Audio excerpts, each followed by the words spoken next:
और उस खबर से शुरुआत जिस पर पूरी दुनिया की नजरें टिकी हुई हैं, ईरान में 28 दिसंबर को तेहरान से शुरू हुआ प्रदर्शन अब तकरीबन पूरे देश में फैल गया है।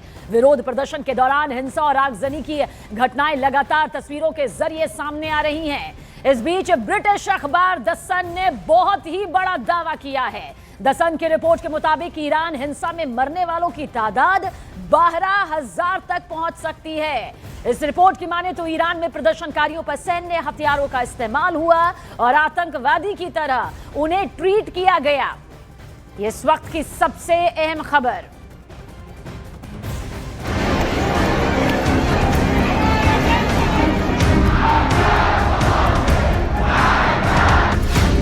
ईरान में मरने वालों की संख्या हो सकती है 12,000। विदेश में रहने वाले ईरान के पत्रकारों का दावा। ईरान सरकार के 2,000 मौतों के आंकड़ों पर सवाल।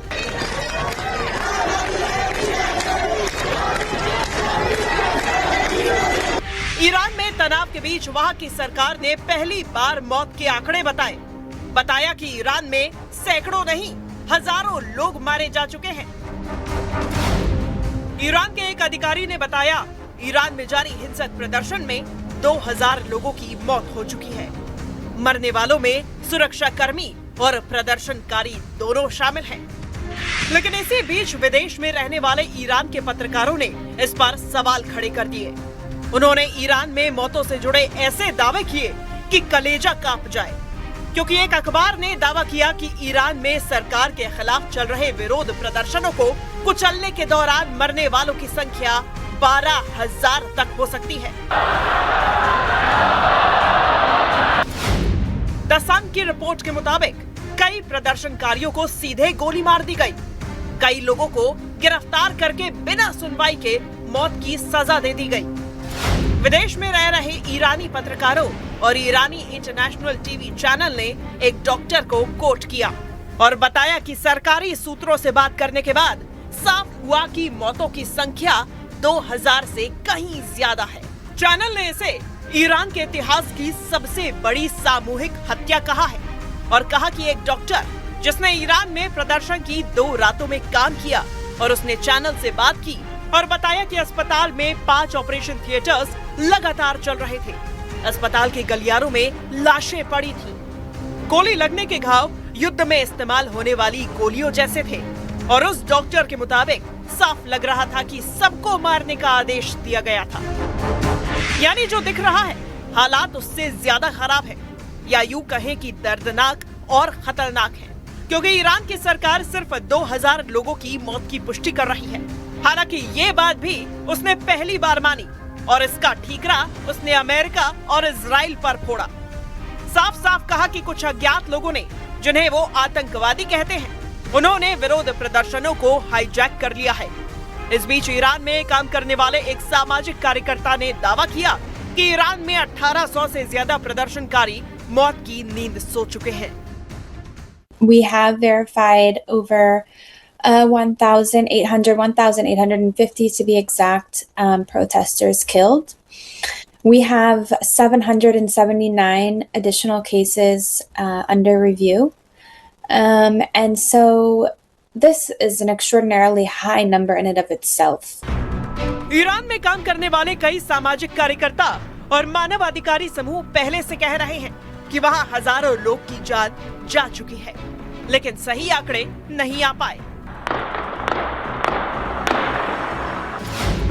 क्योंकि ईरान की सरकार ने किल स्विच रणनीति अपनाई, जिसके तहत ईरान की सरकार ने वहां इंटरनेट को पूरी तरह बंद करने की साजिश रची। जिसके तहत ईरान की सरकार ने वहां इंटरनेट को पूरी तरह बंद करने की कोशिश की। कहा जा रहा है कि ऐसा इसीलिए किया गया ताकि प्रदर्शन कम फैले, लेकिन ऐसा हुआ नहीं। उल्टा ईरान और सुलग उठा। 2,000 लोग तो आधिकारिक तौर पर मारे गए, जबकि ईरान में काम करने वाले सामाजिक कार्यकर्ता कह रहे हैं कि जो नंबर सामने आए असलियत में संख्या इससे बहुत ज्यादा है, लेकिन इंटरनेट सेवाएं नहीं चली, इसलिए सही आंकड़े नहीं मिले। recent days, we've faced a large challenge. This is an unprecedented internet shutdown. It's not just the international sort of internet framework. It's also all domestic communication channels, including mobile telephone lines and even landlines. And that really disrupts and slows the flow of information. शुरू में Iran में विपक्ष के लोग Elon Musk की company Starlink से मिलने वाली इंटरनेट सर्विस का इस्तेमाल कर रहे थे, लेकिन बाद में सरकार ने इस पर भी रोक लगा दी, जिससे खबरों का फ्लो पूरी तरह से रुक गया और इसीलिए प्रदर्शन से जुड़ी तस्वीरें और मौत के आंकड़े दोनों सही समय पर सामने नहीं आ पाए।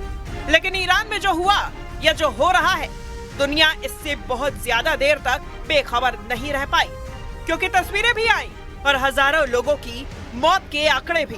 और अब तो जो अंदाजा वो डराने वाला है, क्योंकि दावा किया गया कि खामेनेई दमन कर रहे हैं, लोगों को भेड़ बकरियों की तरह मार रहे हैं और ईरान के शहरों में लाशों का अंबार लग रहा है। द सन की ये रिपोर्ट यकीनन चौंकाने वाली है, लेकिन द सन ने अपनी रिपोर्ट में आखिर क्या कुछ कहा है वो भी तफसील से आपको बताते हैं।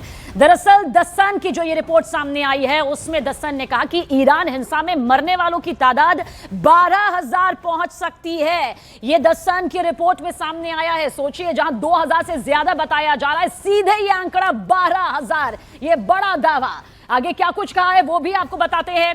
ब्रिटिश अखबार द सन की रिपोर्ट में यह बड़ा दावा सामने आया है कि मरने वालों की संख्या 12,000 तक पहुंच सकती है।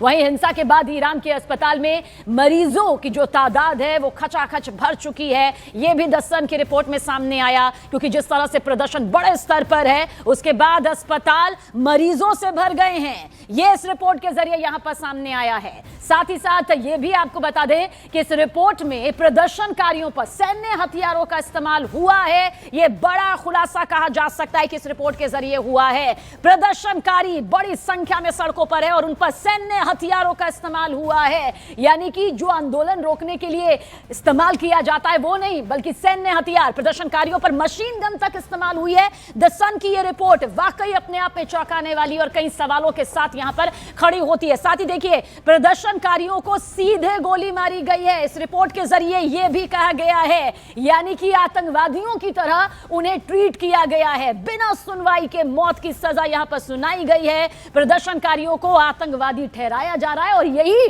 ट्रीट उन्हें किया जा रहा है। द सन की रिपोर्ट में ये बहुत बड़े खुलासे, ये बहुत बड़े दावे यहां पर ईरान को लेकर सामने आए हैं।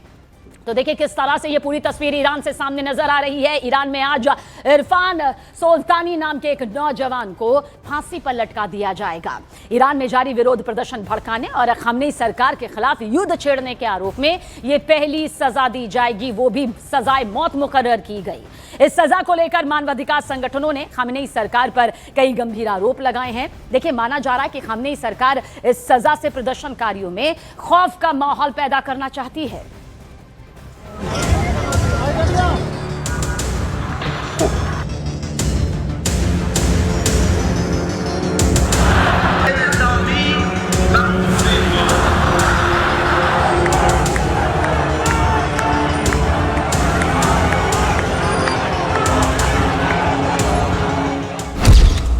इरफान सुल्तानी 26 साल का यही वो नौजवान है जो ईरान में खामेनेई सरकार के खिलाफ हो रहे विरोध प्रदर्शन का सबसे बड़ा चेहरा बन चुका है। इसलिए खामेनेई सरकार ने इरफान को फांसी की सजा का ऐलान कर दिया है। आज इरफान सुल्तानी को फांसी दे दी जाएगी। ईरान के इतिहास में यह पहली बार है जब सजा के ऐलान के 48 घंटे के भीतर किसी को फांसी पर लटकाने का ऐलान हुआ है। इरफान सुल्तानी तेहरान के पास करज के एक उपनगर फरदीस का रहने वाला है। उसे 8 जनवरी 2026 को विरोध प्रदर्शन के आरोप में गिरफ्तार किया गया था। इरफान को अपना पक्ष रखने के लिए न वकील दिया गया, न सुनवाई हुई और न ही फैसले को चुनौती देने की इजाजत दी गई। सुल्तानी के परिवार को 11 जनवरी को बताया गया कि उसे मौत की सजा सुनाई गई है। फांसी की सजा 14 जनवरी यानी आज तय की गई है। अधिकारियों ने इरफान के परिवार को बताया कि इरफान को सुनाई गई सजा अंतिम है। फैसला सुनाने के बाद इरफान के परिवार को सिर्फ 10 मिनट की आखिरी मुलाकात की इजाजत दी गई है। और इस बीच अमेरिकी राष्ट्रपति डोनाल्ड ट्रंप ने ईरानी लोगों के लिए संदेश भी जारी किया। ट्रंप ने ईरानी जनता से अपील की कि वो आंदोलन जारी रखें और सरकारी इमारतों पर, देश की संस्थाओं पर कब्जा कर लें। डोनाल्ड ट्रंप ने ईरानी जनता से कहा कि आपके लिए मदद रास्ते में है, आप अपना आंदोलन जारी रखें। देखिए, ट्रंप के इस बयान के कई मायने यहां पर निकाले जा रहे हैं। सवाल यही उठ रहा है कि क्या अमेरिका ईरान पर अब पूरी तरह से हमला करने जा रहा है, जिसकी धमकी वो पहले ही दे चुका है। किस मदद का जिक्र यहां पर डोनाल्ड ट्रंप करते हुए नजर आए?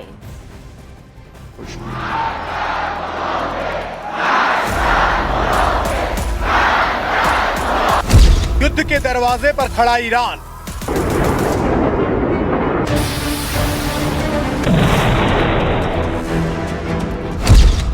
ट्रंप की तैयारी है पूरी।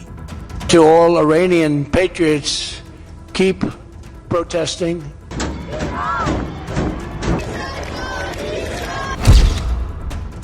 ईरान आ रही है ट्रंप की सेना।